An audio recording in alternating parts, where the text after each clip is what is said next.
Morning glory and evening grace, America. It's Hugh Hewitt. Later in the program, I'll deal with the assassination, murder of Allison Parker and Adam Ward. But I begin today's program with Donald Trump, about whom everyone in America is talking. Donald Trump, welcome back. I say I'd start every show of mine with you. You're such a ratings draw, so just be available more, would you? Oh, I'd love to, Hugh. How are you doing?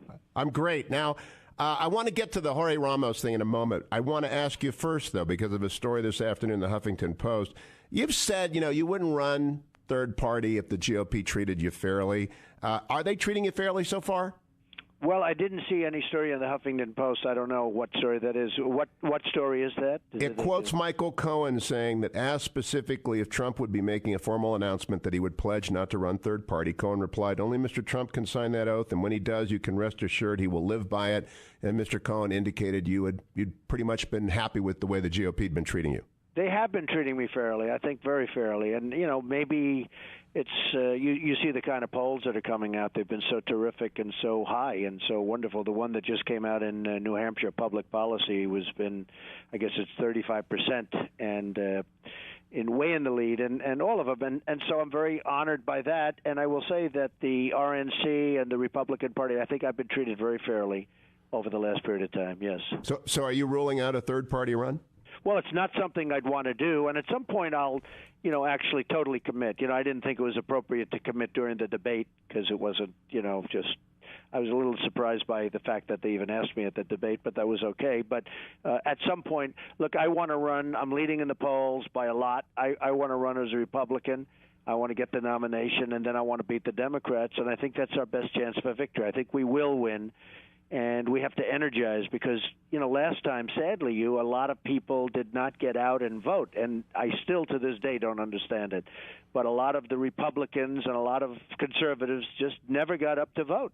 They just weren't energized. And I think this time they're going to be plenty energized. But I've told you before, I'll just say it again. I think your numbers go up the day you take that pledge. Well, I've been told that by a lot of people. Steve Wynn is a good friend of mine, and he's a great guy from Las Vegas. He's done a fantastic job. And he says the same thing. He says, when you go and you actually do that and make that firm commitment, your numbers are going to bounce and maybe bounce quite a bit. So you're saying that also. So now I have two very smart people that tell me that. Well, okay, you can make that announcement anytime in this conversation you'd like. I want to turn to Jorge Ramos. Okay. I love that interview yesterday when you called yourself a builder. I immediately thought, you're also a television pro with many seasons under your belt. The moment that Ramos stood up and started to orate, did the light go on in your mind that this was a television moment? Not really. I mean, you have to be careful. I had a lot of cameras. There was a tremendous crowd. We had 4,000 people there, and you saw the room. It was packed and energized. And likewise, before I went out, literally just before I went on stage, I did this press avail, as they call it, or the press conference. And there were a tremendous number of reporters there. It was packed. It was a room that was just absolutely packed with moving television cameras and everybody else. And I'm getting ready to start the press conference, and I actually picked on one person. I said, listen, go ahead. And it was actually Fox. It was Carl Cameron. And then I said another one, and all of a sudden a man stood up and started, screaming at me. I said, who is that? And he just started, and he wasn't saying, can I speak? He was just telling me things. He wasn't, asking questions or anything. He was just telling me things. And it was a very loud, shrill voice, and I said, what's going on over here? And ultimately I figured he was a Univision person. I figured that was Jorge, and I just didn't think it was appropriate the way he behaved. He was screaming, and I thought it was actually very unfair, not so much to me, which I guess you could say it was, but it was certainly very unfair to all the other reporters that were waiting with their hands up to take questions. And I would have gotten to him 100%. I have no problem with doing that. What he did was not professional. I've been doing this for 25 years. It wasn't professional, but it was successful for him. And it was also, though, very successful for you because of the way you handled it. And I was actually reminded, do you remember when the Iraqi threw the shoe at George W. Bush and he didn't blink and he just carried on? Yes. That's what it reminded me of. And you see why? Well, that may have been his best moment, if you want to know the truth, which is pretty sad to say. But the truth is, I didn't think in terms of television. I just said, who is this guy that's screaming? I think when you're doing a lot of live television, you don't necessarily think that you're on live television, but that was live all over the place. And I just thought it was inappropriate. The first thing I thought it was really unfair because there had so many people with good, with sitting with hands up, wanting to ask questions. And this man was standing up and really shouting quite loud. Now, you didn't hear the extent of it because he didn't have a microphone.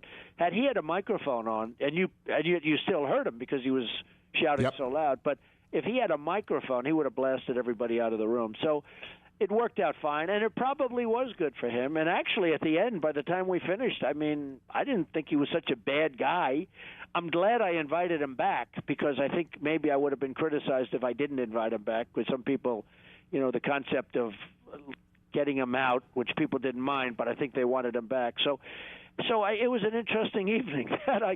You know what the most interesting part of that presser was, Donald Trump, when you brought up Norman Vincent Peale. Now, yes. I know about Dr. Norman Vincent Peale. Many people might not. How often did you hear him preach? Do you have a favorite book of the Bible or a favorite verse? And do you have a favorite hymn? If you were a churchgoer at the Marble Collegiate Church, that's a big deal. Yeah.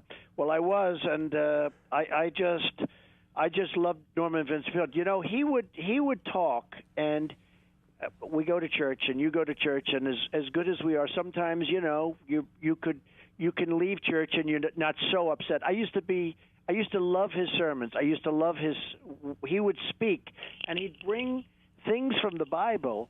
He would bring them into modern day territory. I remember he was talking about Alfred Sloan, who had tremendous difficulties as a young man. He founded General Motors, and he would talk about Alfred Sloan, who was a friend of his, a great friend of his. He had great friendships with very substantial people, and he'd talk about them. And Alfred Sloan had an alcohol problem, and he had lots of difficulties, and he got rid of these difficulties, and he'd bring it into sort of a modern day feeling, meaning, bring it updated. And he was one of the best speakers I've ever seen. And you would literally leave church and you would say, I could listen to another 3 sermons.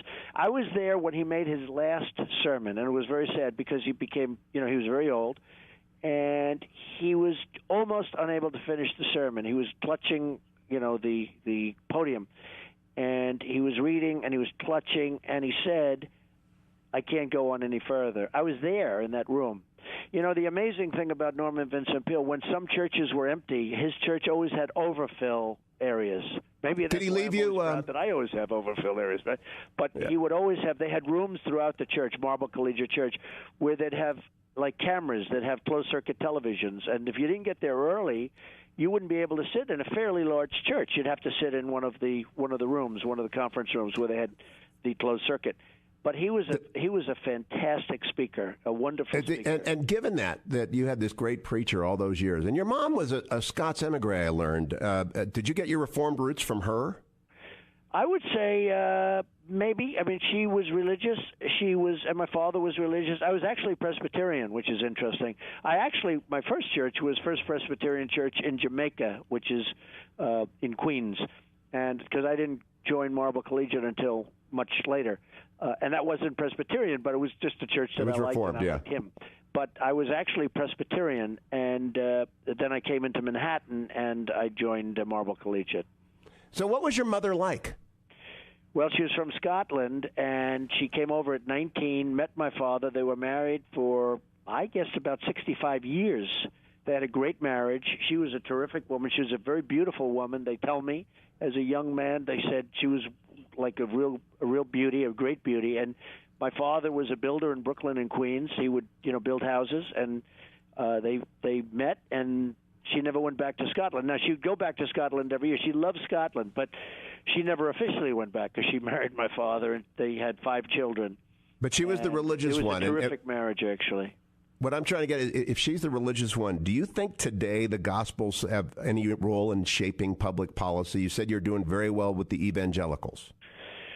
Well, the evangelicals is sort of interesting. I mean, I am a religious person. I would say not formally like some might be, like some would talk about it, but I am, somebody that believes, and I am. It's very interesting because I noticed that the polls came out, the one in New Hampshire, public policy polling, where it's at 35%, and it sort of said it leads across with Tea Party, with evangelicals, with moderates, with just about everything. They even said with Democrats. I mean, just leads straight across the board.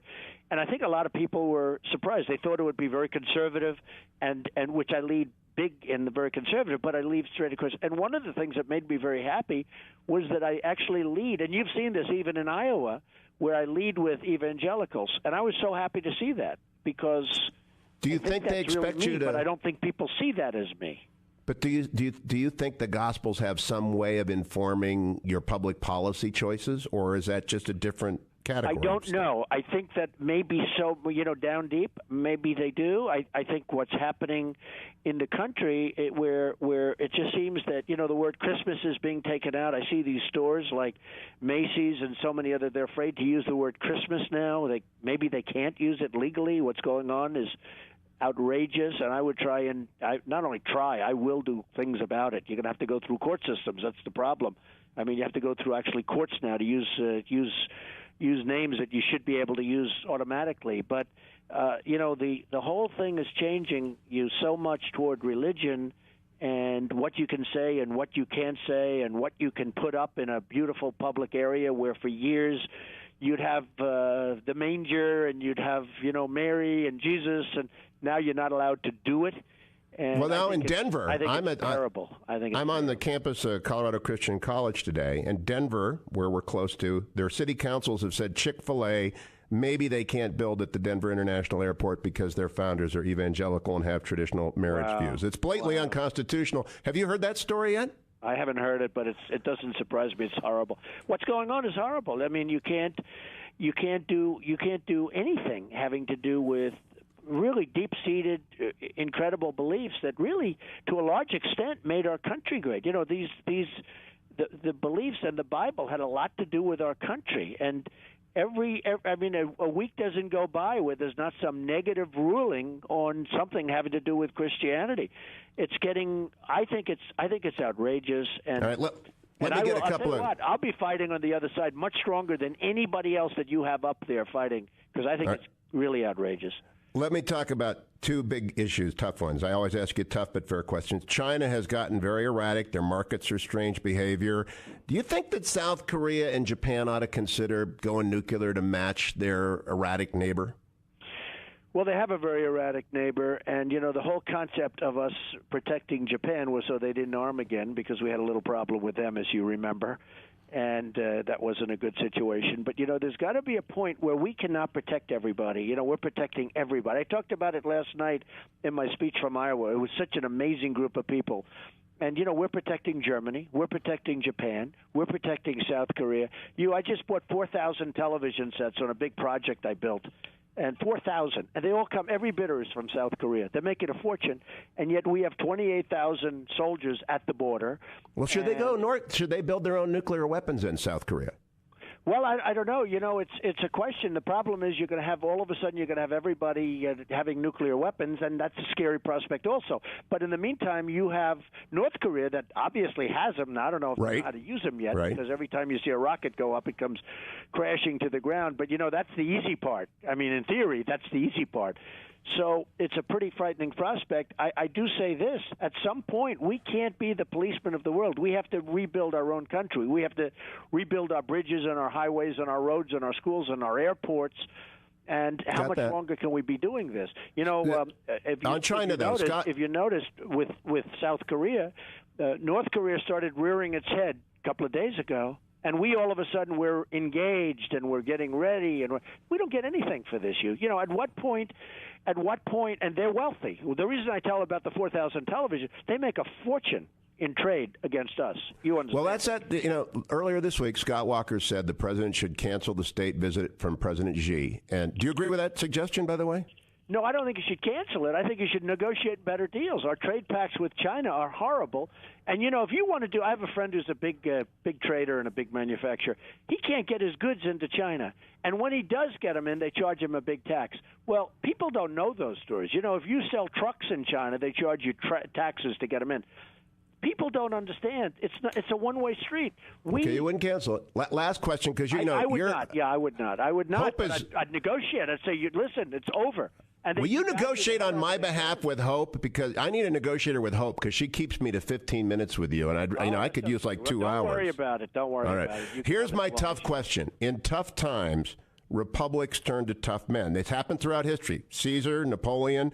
The last century had a lot of republics fail, and I don't have to invoke Goodwin's Law and go that far, but are you tickling that temptation in democracies that they go for tough guys in tough times? and it's called the authoritarian temptation. Is that what's playing for Trump?